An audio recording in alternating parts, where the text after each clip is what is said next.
Start with Mike in California, and he's with us here on Mad Dog Unleashed. Mike, welcome. Your turn. How are you today, pal? I'm good, Chris. How you doing? All right, Mike. All right, not bad. Thank you. What's on your mind today? Oh, all right. Hey, I've been on hold for a minute, so if you just humor me for a second. Yeah, you talk. I'll shut up. Go ahead. Let me hear. No. I want to dialogue with you. The Shaun White thing. I'm curious as if it's for good radio, or if you really believe he's not an athlete. Probably a combination. Probably a combination of both. Okay, I grew up about 2.5 hours north of Mike in San Diego, here in a little mountain town in California, and I know a ton of snowboarders, skiers that transitioned over into good athletes and also played high school sports, and some that went on to play college sports. And as far as the athletic build, I got a ton that I'm going to just hit on real quick. As I've been listening to you, the athletic build. You look at a Shaun White, for example, versus a CC Sabathia. Is that guy built to do anything else? Well, CC Sabathia was a tremendous basketball player in high school. Why, great. Oh, no, I'm not. I mean, this is a guy that averaged probably 18 points and 15 rebounds in basketball. Now, he weighs a lot he weighs a ton, but Sabathia is a great athlete. Now, again, you want to tell me that Shaun White can do this and do that. I know he's got limitations with size, but you're going to have to show me. I'm going to have to see it with my own eyes to see him do. You're going to have to show me a golf swing. You're going to have to. I'm going to have to see him at some tennis tournament in a pro-am. You're going to have to see me. I'm going to have to see him do something in a celebrity basketball game at the All-Star game. I'm going to have to see something before I'm convinced that all you snowboarders out there who are ganging up on me today, that Shaun White is some unbelievable athlete that I am somehow missing. I got to see that. Let me ask you this. If you put up this, it could put LeBron on a snowboard and let him go down the mountain, and then could Shaun White dribble a basketball and make a layup? Well, here's the difference. If you put LeBron on a snowboard when he was 3 years old, as Shaun White was in, and let him do nothing but snowboarding, I guarantee you that LeBron, by the time he was 30, would be pretty damn good at it. Now, if you now I don't know how good he wouldn't be Shaun White, but he was good at it. The idea of snowboarding and skiing, those are sports that you have to be introduced to at a very young age.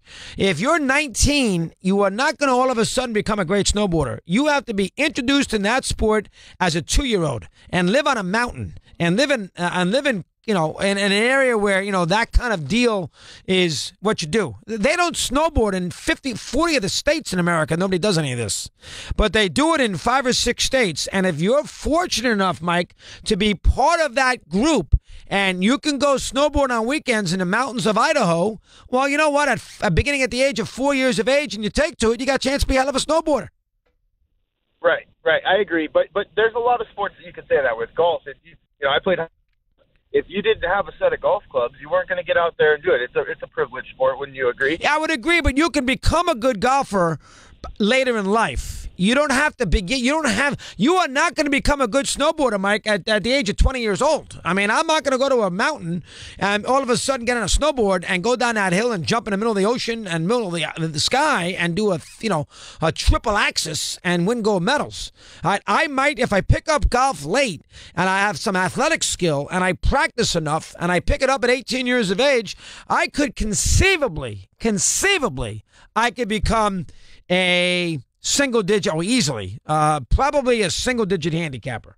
Now, I'm not going to be great, but I could become a single-digit handicapper. If I was a good athlete and I put my mind to it and I wanted to be, and I did my sports and I got to be 24 and I was looking to do something, I picked up golf and I played enough. You got to play now. I got the right lessons and all those things, and you got to have money. If I did that and I had some athletic ability, I guarantee it, 9 times out of 10, you'd be a 4 or 5 handicap. I've seen it. You could do it. And remember one thing about the snowboarders. Let's get this across, if I may. And I know this bothers people. Nobody in America snowboards. Somehow the people in California who've been calling me today seem to think that the whole world snowboards. No, they don't. Go to Shreveport. Tell me how many people are snowboarding. Go to Miami. Go to Syosset, Long Island. Nobody's snowboarding. If you happen to live in an area where there's a little ice and there's an alpine hill, you might be able to go out there, get a lesson. Your dad has got money. You might be able to go out and get the guy Tucker West in Ridgefield, Connecticut, his father built him a luge thing in his backyard. You think anybody's building a luge route for a kid in Texas? Are you kidding me? The guy built him a luge. Yeah, kid, run down a luge. If I did that for my kid, I guarantee you, at 2 years of age, I'd see him in freaking Paishang, whatever the place is called in South Korea, too.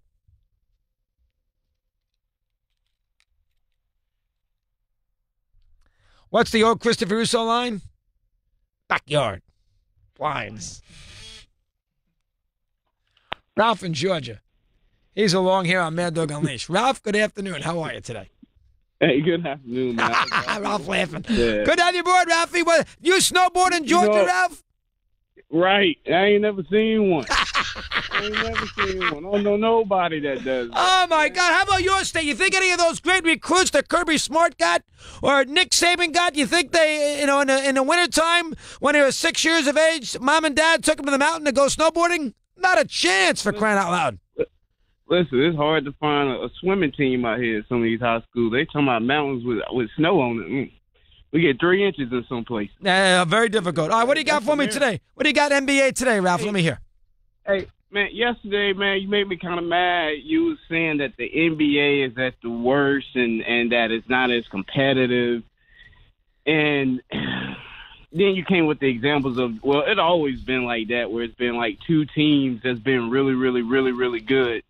And we got more than 2 teams now, man. We got a lot of good young talent out there. I mean, we're looking at the draft, and now we're not saying there's a lot of busts. We're saying there's a lot of good players coming up, and they're going to college for 1 year, and we can see them making a difference, making an impact on teams. I just couldn't believe that you said this was like one of the worst years. Well, listen. One of the worst years. Well, there's no. Let's look at it this way, Ralph. How many playoff games did the Warriors lose last year? They only lost 1. What was and they were up 3-0 in the finals when they lost it. So they lost 1 playoff game all of last year. Now, in my lifetime, the 82-83 Sixers lost 1 playoff game, but they played 1 less round. But they lost 1 playoff game. So it has occurred, and there's always been a scenario where it's been Philly, Sixers, and the Lakers. So usually 3 or 4 teams dominate. But you'd have to agree, as we near the All-Star break, how many teams, Ralph, right now, how many teams have a chance to win a championship? I would say 4 teams. No. 4. I can name them. I can name them. Go ahead. Because I mean, the Rockets are up there, but I really like OKC in the playoffs. It's gonna be hard for a team to really. I tell you this: they can give Golden State a run for their money. They can at least take them 5 games. Yeah, but they got to win it. I'm talking about winning a series. 5 games is nothing. Winning. How many teams? If last year we see they swept every team. It was really a gentleman's sweep for what they did to the Cavaliers, too. So let's say they swept every team. At least this year we're seeing more teams building up where we can say, okay, we have a competitor now in the West. Because usually it's the Spurs and I don't know, the Spurs. Let's just put the Spurs and OKC now into it. But the Rockets are there, too. I mean, it's some teams that actually have a chance of putting – some type of scare, some type of threat into these mega teams. We've always had mega teams, but at least we got other teams that's coming up, and they can actually show some type of storyline that we want to actually watch. But listen, right now there are theoretically 1, 2, 3, 4, 5, 6. I think there are 7 good NBA teams. Good. I think the Spurs are still good. I think Houston's good. I think Minnesota's good. Oklahoma City is not. I think Minnesota's good. And Oklahoma City's dangerous. They're not good. They're 6 games over 500. Yeah, Minnesota's good. Golden State's good. That's 4. Cleveland's good. That's 5. And Toronto and Boston. That's it. There's 7 good teams. 7 good teams. And out of those 7 good teams, Ralphie, you know this. How many of those teams can win a championship? If you stretch it, you'll say 2. If you stretch it. Now, if you start in baseball right now, no, they play double the games. If you start in baseball right now, there are, I'm going to write them down, and I'm going to be fair. There are, let's see, New York, the Yankees, the Red Sox, the Nationals, the Dodgers, the Indians, Houston. Is there another team that I can put as being good? Cubs. There are only 7 really good teams in baseball, but all of them can win a championship. Nobody would be surprised if I told you right now that any of those 7 could win a championship. All right? If you look at hockey right now, I don't think anybody would be shocked if any of these teams who made the playoffs won a Stanley Cup. Any of them. I mean, and that includes Toronto, Philadelphia, Pittsburgh, maybe not Philadelphia. I mean, I guess there's a couple teams who'd be shocked, but any of those 16 teams, that's not even a right sport to bring up.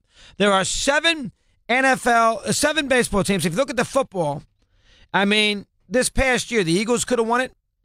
The Patriots could have won it. Pittsburgh could have won it. Minnesota could have won it. I'm not even going to give you Jacksonville. I was asking too much to win it.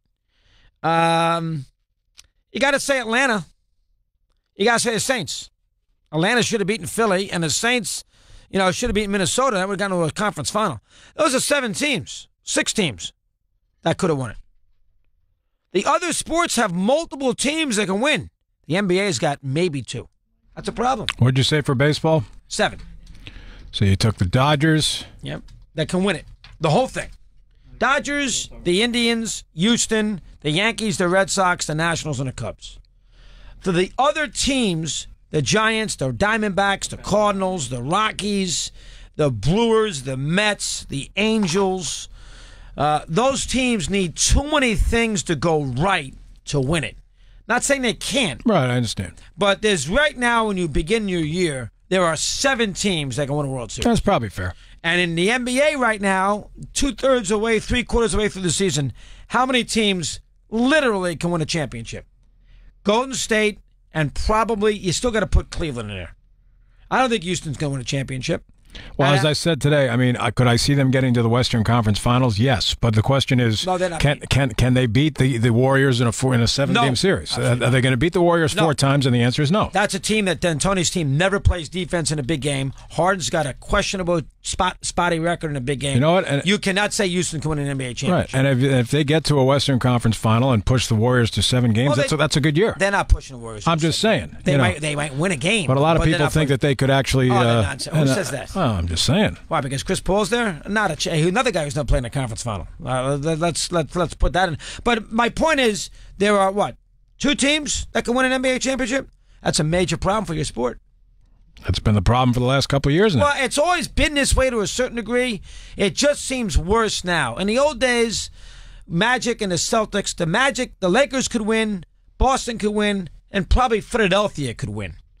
So there's probably 3 or 4 teams. Houston with had a chance, but not a ton. So they've always had this issue, but for some reason it seems to be worse now. I don't know why. Yeah. And Golden State lost 1 game last year in the postseason, and they blew people out. They didn't win close games. Every game they won by 30 points. Yeah. That's a problem. And was Cleveland tested? Outside of Indiana a couple games, was Indiana tested last year in the postseason? They obliterated Toronto, and they obliterated the Celtics. They had a couple close games against Indiana. That 1 game specifically, when they came back from 30 down in halftime. Right. But I mean, think about it. These games are not even competitive. Yeah.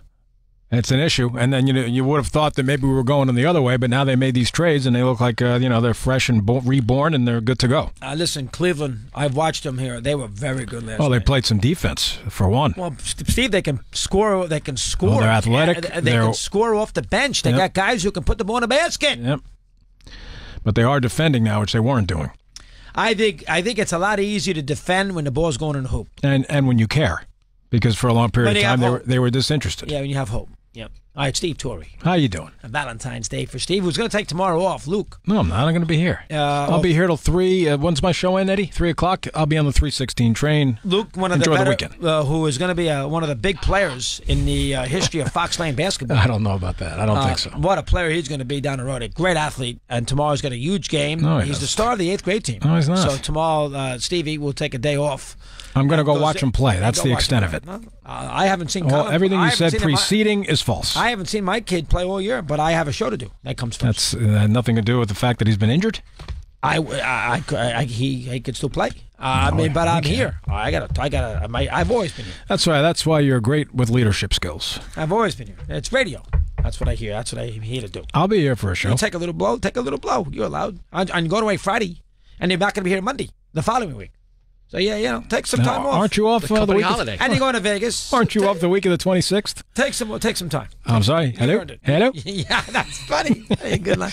Steve Torrey's got a sports bet on Mad Dog.